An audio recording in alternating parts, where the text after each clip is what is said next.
පුතා දන්නවද මේ සුද්දියෙක් ඩොල්ෆින් කෙනෙක්ට මේ හස්ත මෛතුන්ය දීලා ඉංග්ලිෂි ගන්නවා කියලා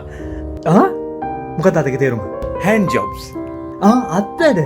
අපි නන්තාත්තේ ඉස්සර ඉංග්ලිෂීචල දුන්නේ ගෙදර වැඩ එක්දස් නම්සි හැට පයිති පුතේ ජෝන් ලිලි කියන නිවර සයින්ටිස්ට් නාසාකෙන් බජෙට්ටක් ගන්න මේ එක්ස්පෙරිමෙන්ට් එක කරන්න මේක අරමුණු වුණේ හදිසියෙන් අපිට මේ එක්ස්ට්‍රා ටෙරිස්ට්‍රියල් නැත්නම් ඒලියන් කෙනෙක්ගෙම හම්බුනොත් අපිට කමියුනිකේට් කරන්න පුළුවන් විදියක් ඩෙවලොප් කරන්න තමයි මෙන්න මේක එයා කරන්න පටන් ගත්තේ මේ එක්ස්පෙරිමෙන්ට් එකට යොදා ගන්නවා මාගරට් හවුලුවිට් කියන රිසර්චර්වයි පොඩි පිරිමි බොටල් නෝස් ඩොල්ෆින් කෙනෙකුයි මේ එක්ස්පෙරිමෙන්ට් එක වෙන්නේ යටවෙච්ච ගියක් ඇතුලේ කියන්නේ කැරිබියන් අයිලන්ඩ් එකේ මේගොල්ලෝ හොයාගන්නවා තටු දෙක ගියක් එන්නේ ඒක ඇතුලේ මෙන්න මේ මාගරට් මේ ඩොල්ෆින් එකම ජීවත් වෙනවා පැය 24ම සතියකට දවස් 6ක් වගේ කියන්නේ සති 10ක් මේ එක්ස්පෙරිමෙන්ට් එක කරගෙනම යනවා ඉතින් මේක පොඩි ඉස්කෝලයක් වගේ මෙයා පාවිච්චි කරන බ්ලැක් බෝඩ්ස්ුයි ෆ්ලෑෂ් කාඩ්ස් ඔය මේ පින්තූර රූප තියෙන කාඩ්ස් ඒව තමයි මේකට පාවිච්චි කරන්නේ බීටට අර මේ මිනිස්සුන්ගේ වචන ප්‍රොනවුන්ස් කරන්න බෑ හැබැයි අර මාගරට් කියලා දෙන වචනවල අර එයා කියලා දෙන පිච් එක එන්නේ ඒක මෙයා අනුකරණය කරලා තියෙනවා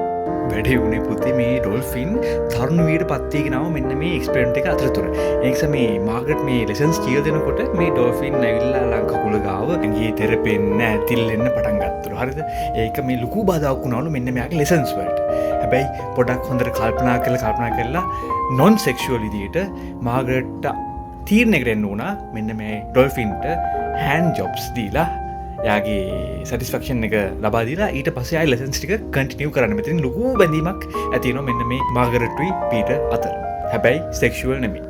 ඒ මොදෙර පුතේ අර neuro scientist doctor John Lilly ඒ පිස්සු ඩොල්ෆින්ට LSD දෙන්න පටන් ගත්තා ඇසිඩ් මාගරට්ගේ විරෝධතාවය මැද තමයි මෙන්න මේක කරේ හැබැයි වාසනාවකට වගේ ඩොල්ෆින්ට කිසිම හානියක් වුණේ නැල්ලු මිනිහා සද්ද නැතුව වතුර යට වෙලා හිටියා අන්තිමට මේ එක්ස්පෙරිමන්ට් එකේ කිසිම ප්‍රයෝජනවත් ප්‍රතිඵලයක් ආපු නිසා අර ෆ්‍රීලි හිටපු ඩොල්ෆින්ව මේගොල්ලෝ කැරිබියන් වල ගියක් ඇතුලේ පොඩි ටැංක් එකකට ලිමිට් කරලා දැම් බජට් එක දෙන්න බැරි නිසා ඩොල්ෆින්ලා කියන්නේ පුතේ සිහි කල්පනාවෙන් උස්ම ගන්න ජීවීන් කොටාශයක්ලු හරිද ඒගොල්ලෝ තීරණය ගන්න ඕනේ ඒගොල්ලෝ උස්ම ගන්න කොට හරිද මේ අලුත් එන්වයරන්මන්ට් එකේ ඔය ඩොල්ෆින් දාලා තිබ්බ ඔය ලිමිටඩ් ටැංක් එක කිසිම අවරශ්මයක් නැතුව මාගරටුත් නැතුව අර ෆ්‍රෙන්ඩ්ෂිප් එකක් නැතුව පීටර් තීරණය කරනවා ටැංකියේ පතුලට ගිහිල්ලා උස්ම ගන්න නැතුව ඉන්න. එයා සීරිවි හානි කරගන්න. තවම ඩිබේට් එකක් තියෙනවා මෙන්න ඩොල්ෆින්ලට මෙහෙම කල්පනාන් ওই වැඩේ කරන්න පුළුවන්ද කියලා. හැබැයි ගොඩක් අය කියන්නේ ડિප්‍රෙෂන් එක නිසා මෙන්න මේ දේ එයා කරගත්තා කියලා.